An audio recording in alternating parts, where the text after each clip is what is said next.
We always talk about having that free lifestyle, right? Like be able to live free. Is that really possible? Or is that just a bunch of hoopla or whatever, if that's even a word? Can you actually have that life of freedom you've always dreamed of? And what makes that possible? That's what we're going to talk about today.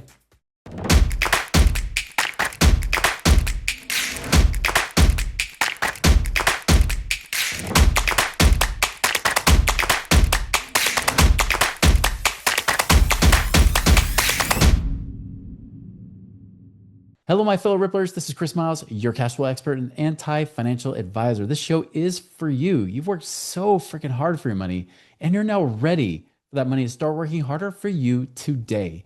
You want that freedom of cash flow. You want to become work optional, where you work because you want to, not because you have to, because you have enough passive income coming in to cover all your family's needs and then some, because it's not just about getting rich. You're here because you want to live a rich life, because as you're blessed financially, you have a greater capacity to bless the lives of those around you. And that is what the show is about today. So thank you for allowing me to create a ripple effect through you and in your life as well. I appreciate the thousands of you that have been binging and sharing on these episodes and being able to just not just listen to this, but implement it in your own life as well. So thank you so much for being a part of this today. Hey, if this is an episode that you think is awesome, feel free to not just like, but also share with somebody else that you think could actually change their life. That's the ripple effect we're here to create. So please do so today. All right, guys. So I'm bringing on a special guest here, a friend of mine, Erin Bradley. Now, one thing I got to say about this, we had a fantastic conversation. She and I are mutual friends with some other people too that are also amazing people. But the one thing I love about Erin is that she not only came up as a great, professional, right? She lived the life like many of you, successful in her trade. She was a mortgage broker before. Now she's moving over to coaching real estate entrepreneurs, helping them live a free lifestyle. And that's the thing we really want to talk about today is how can you live free? By the way, she has a Pursuing Freedom podcast you guys should definitely check out. But I'll tell you, like the biggest question I get from people is okay, yeah, I want this, but is that too much to ask for? Well, we're going to talk about that today because maybe you're not asking for enough. So Erin, welcome to our show. Hi, Chris. I love that. Maybe you're not asking for enough. I love that. Isn't that Thanks for true having though? me. Yeah. Yeah. So tell us more about your backstory because I know you and your husband, obviously, you guys did a lot of the things that I know are goals for people on our podcast that are listening here right now. Tell us more about your guys' story. Well, it's funny when I think about that live free philosophy because when I graduated college, I am the youngest of five kids, and all of my siblings, including myself, got business degrees, and everybody graduated and went straight into corporate America in the Northeast. And Uh, I just assumed that was going to be my path as well. And so when I graduated, I realized I wanted to travel a bit before I got into the quote unquote real world. So I ended up getting a job at Outback Steakhouse after my graduation, much to my parents' chagrin, I'm sure, and funded some travels and some adventures. And that led me to living in Barcelona for 2 years. And I just got the bug for travel. I was living like a hobo for 2 years, making about $900 cash per month under the uh, table, teaching like side classes of English as a second language and living on buttered noodles for breakfast, lunch, and dinner. But I got the bug and I had the wanderlust. And so I came back to the States and found my way to Colorado, where I quickly fell into working for a small mortgage company. And at first, I had a lot of resistance around that because I said to whoever made the suggestion that I should work for this little Latino mortgage company, I was like, no, no, that's not for me. You don't understand. Like, I realize I'm not cut out for corporate America. And they were like, no, no, just trust me, go meet the owner. And he turned out to be an amazing guy. And it was funny because all of the salespeople, the loan officers, were coming to work in jeans and a t-shirt, and they'd go to yoga in the middle of the day. And then they put on their suit and go to closing, come home with a big commission check. And I was like, oh my gosh, this is it. This is the life for me. Freedom and flexibility. I want to be able to work from anywhere. So I take the leap of faith and go 100% commission in '07. Perfect timing in the mortgage world, yeah. only to fall flat on my face. I had no confidence, no strategy, no systems. In fact, by the summer of 2008, I was maxed out on tens of thousands of credit card debt. I got a referral for a client and I literally had to ride my bike 5 miles across town to meet the client because I didn't have enough money for gas. And then my credit card got declined for a $2 cup of coffee in front of the client. Oh So no. I didn't know what to do because I thought that was the card that would work. And I just remember feeling like such a failure and at financial rock bottom. And I asked my dad for advice, and he's like, look, if you think you're going to be good at this, just do whatever it takes. And so opened another credit card, hired my first coach, just said, tell me what to do and I'll do it. And I went all in. And before long, I found some traction, and eventually I experienced some quantum leaps. I ended up developing a strategy that worked for me to not feel salesy and to grow my business organically, and it really worked. I started teaching it to others, and long story short is I found the financial success, but I quickly became just a passenger on the speeding train, like surviving my own success. Hmm. And I was making more money than I ever had expected or dreamed of, but I was becoming more and more miserable. And I remember thinking, I thought I became self-employed for freedom and flexibility, Hmm. but I didn't feel free when I was broke and having my credit card decline. And I don't feel free now, tethered to my phone from the moment I wake up till the moment I fall asleep, 7 days a week, 365 days a year, as my badge of honor for making money. Yeah. So I almost quit the business, but luckily I did not. I got some guidance and coaching on how to scale. And I started teaching real estate agents what I was doing there and team building. And so the business continued to grow. And along the way, we had started buying real estate. We got lucky buying our first place in 2008 when we were broke. It was a $95,000 one bedroom row home in a pretty dangerous neighborhood, but it worked for us. And so we became accidental investors when we ended up keeping that property, and we bought the second property when the first kid came along. And Mhm. so that's the beginning of the story of real estate investing, is that we fell into it accidentally. And then we realized that passive income was pretty great. And so we became more intentional. We bought the next place, and we just always bought just what we needed and nothing more. And I always joke, our 15-year-old has lived in 8 houses by now, but the real estate investing game is what ultimately allowed us to retire my husband from his W-2 in 2016, retired me from mine in 2022. And it's just become my passion to pursue freedom. What that means to me is unlimited present moments with the people I care about most, personally and professionally, the ability to travel, the ability to say yes to life and adventures. And it required a series of unconventional decisions, but all of them worth it, 100% worth it. So that's kind of it in a nutshell. So we can unpack that in many different directions if you like, but that's kind of the long-winded answer to a short question. Yeah. Well, and I've seen parallel paths that we've had as well. I mean, same time frames. Obviously, I was a mortgage broker going into 2007. I quit it just before everything fell apart, but that was one of my income streams that I lost, and then it never came back again, especially as we went into that recession, and that was a rough time. But I mean, holy cow! I mean, the fact that you made it work, even in 2008, and buying a property then. I mean, that's the time period that I wish I had cash to be able to buy a property. You Yeah, know. well, it was crazy because since the house was only 95,000 and we could do an FHA loan, we only Yeah. needed 3.5% down. So it was less than $3,500. And back Right. then, the seller paid the closing costs. And then with the second property, we pulled 5%, which was $10,000 from the home equity to buy the $200,000 home that was a little 1,200 square foot, 3 bed, 2 bath when we were expecting, well, actually, it was after our first child was born. Yeah. So then when we were expecting the second child, we ended up using my husband's VA benefits and being able to buy with zero down, and Yeah. the seller paid the closing costs. So we actually got a check at closing and a house because the earnest money came back to us. Hmm. And that was kind of the beginning of the journey. And then we thought we were going to buy a little condo in a ski town. We ended up getting lucky again. I mean, a lot of it was lock in timing, but we bought our first property in this ski town where we now live Hmm. for $195,000, just a 70s time capsule with wooden toilet seats and wood paneling. Uh-huh. And we actually sold that one about a year later for 295, and it still had the Wow. wooden toilet seats and wood paneling. We just got lucky, we made $100,000 in one year on one inexpensive property.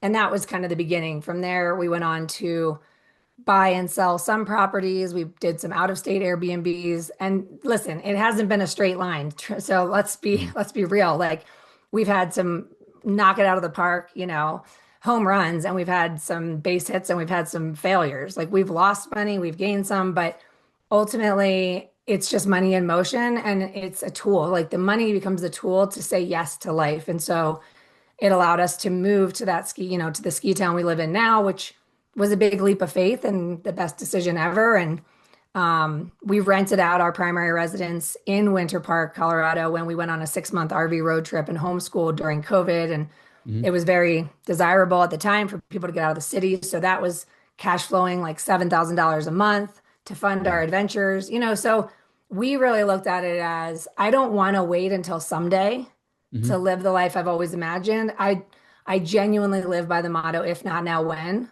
So if we have some harebrained idea that that sounds interesting, that sounds fun, it's like, well, if not now, when? Like, what's the worst case scenario? We might make some mistakes and we probably will, and we'll learn from them.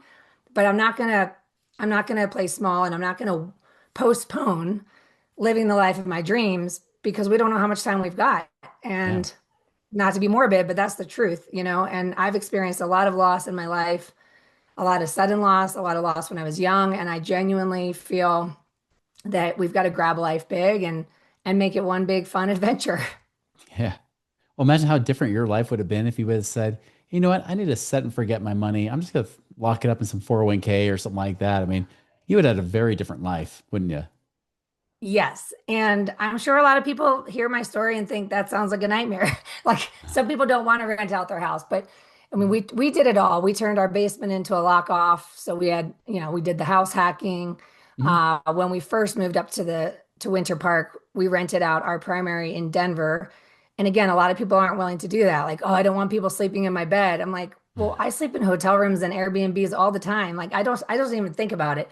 So yeah, we always found ways to leverage the investments to, again, to just finance the things that sounded interesting to us, because what's interesting to me today is probably going to be different 5 years from now and again 20 years from now. So I'm not going to postpone it. I want to say yes to life. Yeah. Finance your lifestyle, right? Yep. Yeah. Now, this is something that's interesting because I know you work with a lot of real estate entrepreneurs, people that, maybe like you, where you started to become almost cursed by your own success, if you were to put it that way, right? Where, it starts to build and grow, even if you're trying to scale, and then you find yourself losing your time freedom. You find yourself now more attached than ever, and that free lifestyle you look for, although you're making great money and everybody thinks you're free, differently. That you're actually tethered to that business. What's some advice you would give somebody that's in that situation? Well, I just think that every person becomes self-employed. We take this leap of faith, we forego the steady paycheck. And in Hmm. theory, I would say the majority of people would say it's because they want more freedom and flexibility.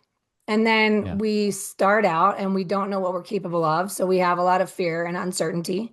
And so we start to develop, in my opinion, bad behavior, bad habits, Mm. jumping and serving and being available 24/7 because we're not sure where our next paycheck comes from. And unfortunately, the thoughts and the fears and the that become the habits that later become the excuses for why you're allowing your work to consume your life.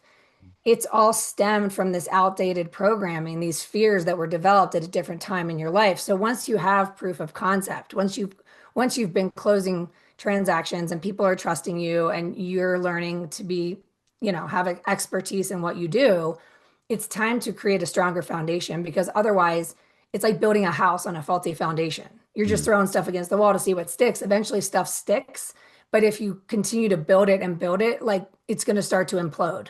And I see Yeah. that happening with, we use the word success loosely because when we hear that word success, we usually think money, right? Mhm. But I've worked with many top earning individuals who would not feel like they're winning in other gardens of their life. Like other gardens of their life are starved for their attention Sure. and they're not actually feeling fulfilled.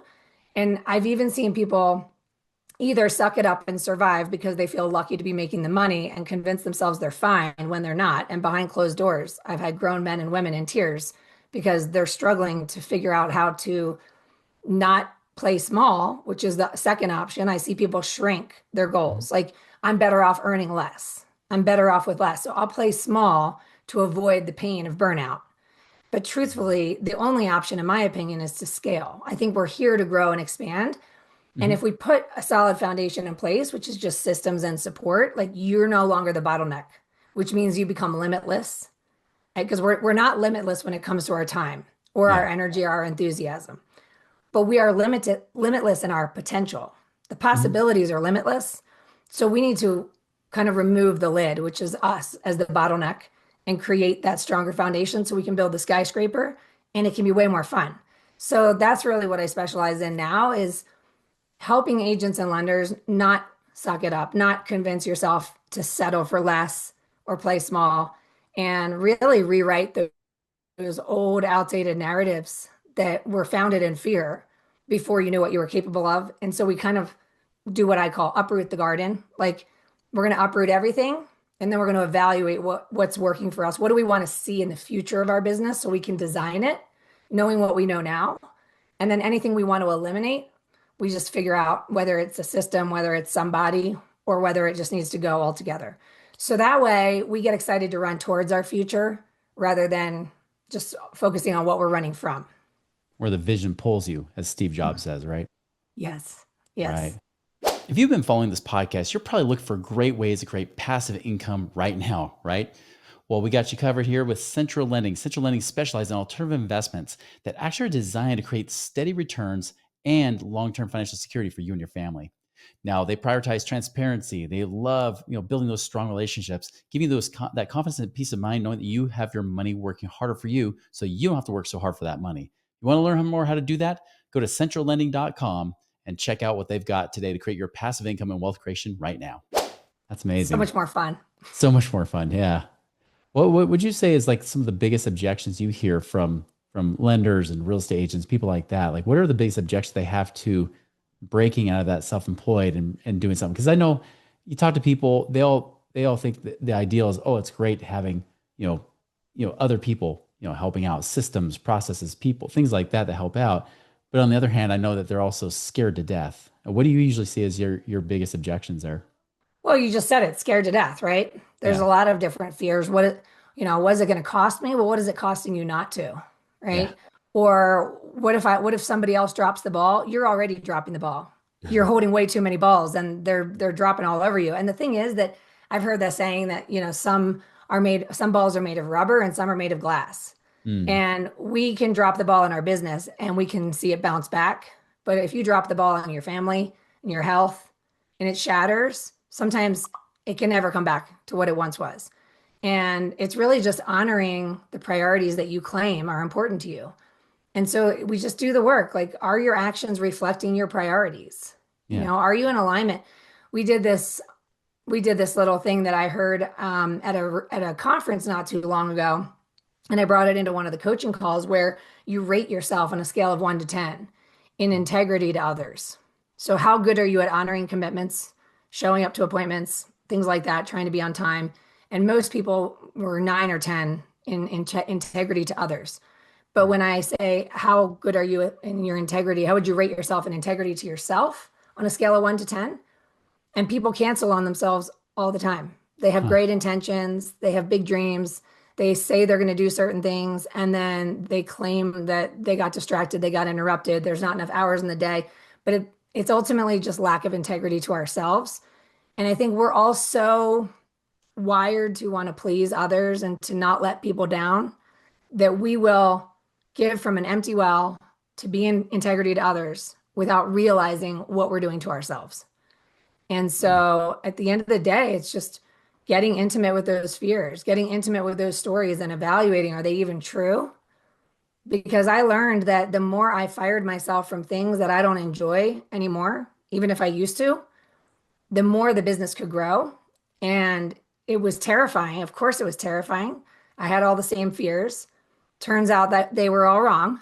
Like all of my biggest risks became my best decisions. And it turns out I was definitely standing in the way. And I rode that roller coaster of feast or famine, broke to burnout for like 8 years before I was willing to think it could be done any differently.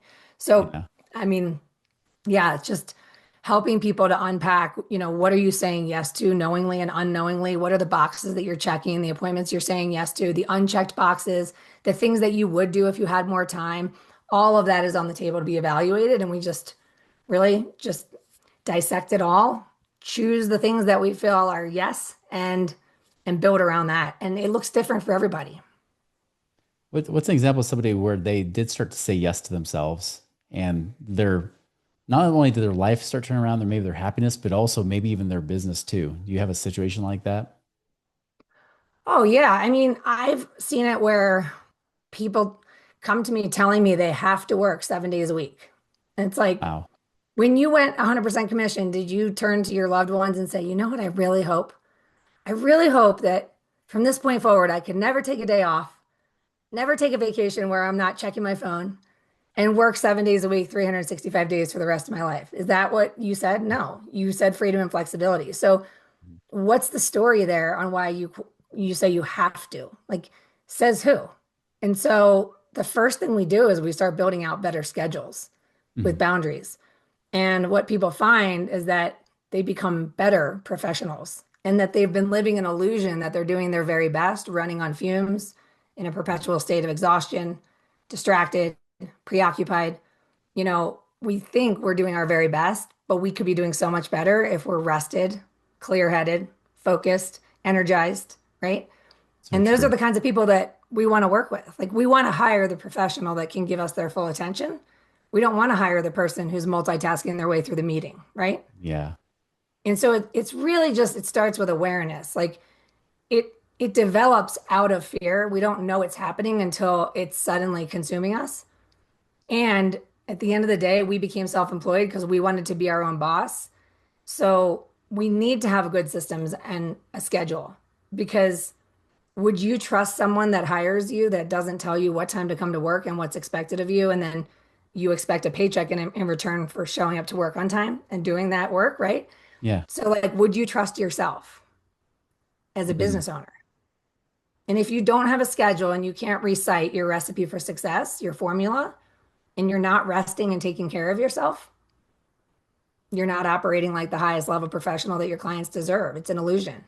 So it's a lot of tough love, but it's worth it because it's the same tough love I needed to hear to be able to break free from the chains of that I was in, like Yeah. it's really easy to make excuses for why we think we have to, but it's all just fear. And Mhm. once we get intimate with the fear, we can determine if it's right or wrong. And we can say, you can come along for the ride, but I'm going anyway. So true. I know that's where a coach really helps out too. Somebody from the outside pointing it out, saying, "Hey, I know you've been living in this world and you kind of built these walls around yourself that you've just been living in. You don't know of anything different." I know I've experienced this as well, where you just kind of get stuck in that mode. You think this is just what life is, this is what's how it has to be. But then to have somebody say, "Hold on, let's question every belief you possibly have about this. Maybe life might be different, right?" I know that's a drastic thing. And I know you help people do that. Is that correct? Yeah. And I also am always being coached because Yeah. I heard this analogy that, if the sun always rises, right? The sun is always there. It's a Yeah. constant. And on a cloudy day, you might not be able to see it, but you know it's there. Hmm. And the clouds can represent our fears. And the Hmm. coach is the person who can see the blue sky on the other side of the clouds and then help you to believe in the unseen. That's Hmm. there. You just can't see it. And Yeah. that doesn't mean it doesn't exist. And so someone was on my podcast. He talked about how he's always adding to his barrel of monkeys, the little plastic monkeys that have one hand reaching up and one hand reaching down. Hmm. And I loved that visual of I am in the same boat. Like I'm always investing in coaches, in mentors, mastermind groups, and oftentimes putting myself in the room where I feel the imposter syndrome, where I don't know how I made it into the room. And Hmm. people that are ahead, I'm just trying to hang around people that are ahead of me in the game so I can expand my belief system through witnessing what they're capable of and then reaching my hand to pull anyone along that wants to come. So I love that, the adding to the barrel of monkeys. It's just like we should always accept the reality that we have no clue what we're capable of. There's always going to be clouds that are blocking the light on the other side. And if we can hang around people that remind us of our future can start to get brighter much, much faster. Wonderful. Well, if somebody wanted to learn more about you or follow you, what's the best way they can do that? Yeah, so you can connect with me on Instagram at Pursuing Freedom Official if there's anything that I said that was a takeaway for you or that you want to learn more about. You can message me there. It's me answering. I'm also on LinkedIn at Erin Bradley, and you can check out my website, pursuingfreedom.com. There's a lot of free downloads there and tools and resources. And the podcast, of course, you can check out the Pursuing Freedom podcast and I interview a lot of amazing people like you, Chris. So it's really not the Erin Bradley show. It's all about the really cool guests I get to meet and be inspired by and elevate alongside. Yeah. Well, two quick questions for you. One, and this is just one that came to the top of my head here, is obviously you've had passive income and you've had to do the same thing where you had to redesign your business and your life and everything else. How has passive income helped you as you've been trying to create that life of freedom? Well, it just gives you choices. Mm, If you have the recurring passive income, you can look at it any way you want, right? I mean, the first two investments that we had very quickly brought in $1,500 a month, and our third mortgage payment was $1,800 a month. mhm, So thinking back to the time, I remember thinking like either I can look at this $1,500 a month and say, well, that covers the cost of daycare for our son, mhm, or I could say we now have a $300 a month mortgage payment. But either mhm. way, you can find an opportunity to deploy those funds and to reinvest them back into the Freedom Fund, right? So in recent years, we've diversified into passive investments, syndications. I'm curious about all kinds of investments. I mean, I'm curious about storage units. I'm curious about Mhm. laundromats, commercial buildings, flip. We've done a lot of the different strategies that are out there, but I'm always curious about what's next. Yeah. Well, I know for my own personal life, that's been the one thing that's helped me in my business too. Because once I know I have freedom there, I don't worry so much about the business and having to make money. It's like, you know what? I can actually invest and expand the business within itself and the systems and the people versus I need to pay myself and then maybe there's something left over and I get in that scarcity kind of the zero sum game debate, right? Yep. Yeah. Well, last question for you is this, and obviously the Being Money Ripples podcast, this is a question we ask all the guests, but when we talk about that ripple effect that you create in people's lives, I believe that everybody's here on the planet for a reason. I know you kind of mentioned something similar to that earlier in this episode too. What do you feel like is your ripple effect that you can create on this planet? Oh, that's a good question. So the motto at Pursuing Freedom is that the goal is to build a life you don't need a vacation from. Mm, And my ripple effect is I kind of imagine that we have a light within us, right? mm-hmm, And the light becomes dim or extinguished when we're overwhelmed, when we're exhausted, burned out, in comparisonitis, whatever. And mm-hmm, when we can get intimate with where we are on the journey or where we are in the moment on the emotional ladder, if you will, mm-hmm, and we can access the control switch of the light within us and figure out what it is that ignites the flame and genuinely lighten up from that perspective, right? Like lighten up, get curious. What would be the most fun thing for me? What would be the most fun life for me, for my kids? And when I do that within, and I can ignite the flame within me, then it just becomes my mission to share that light with as many people as possible so that my light can ignite the flame in others and then give them access to the control switch so that we can create this wildfire of possibility and expansion. And I love the analogy of the ripple effect because in my book Pursuing Freedom, which outlines the strategy that ultimately allowed me to be myself, be authentic, increase referrals, have more fun growing my business, and stop feeling salesy. mm-hmm, And I started teaching it to others, and it was kind of founded in the philosophy of the go-giver. But the whole idea is that when you wake up and get curious on how to be of value to people today, how to go ignite the flame in somebody else today, make somebody's day, right? mm-hmm. Then that's it. That is the objective of the day. The objective of the journey is to have as much fun as possible and have the greatest impact you can have in the environment you're in and in the lives that you can touch and that you can reach, right? Where it goes from there is the ripple effect. It's the Yeah. impact we have on the hearts and minds of the people we get to interact with that turns up in the conversations that we can't see at the dinner table or at the office or on the Mhm. sidelines, right? That's where the ripple is happening. So the key with everything we do in life is to drop the agenda. Don't need a specific outcome. Just show up with whatever you've got to contribute. Show up curious, be hungry to learn, hang around people that inspire you, right?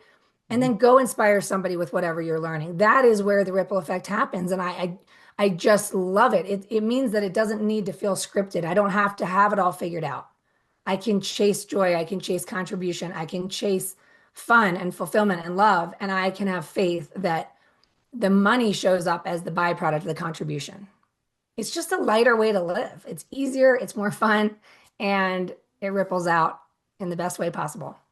Yeah, I really see that you kind of give people that permission to live free and really to, like you said, enjoy life, not just live it, you know? Yeah. I love it.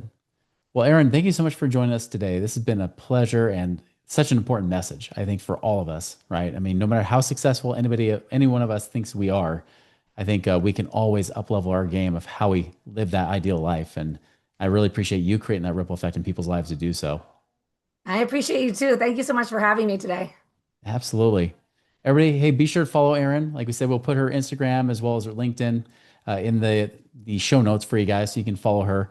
But man, just remember, like this is your life. You only get one to live. Make sure you live it now. Don't waste it. Don't wait forever. Today is the day to start making that life of your dreams. So go and make it a wonderful and prosperous week. And we'll see you later.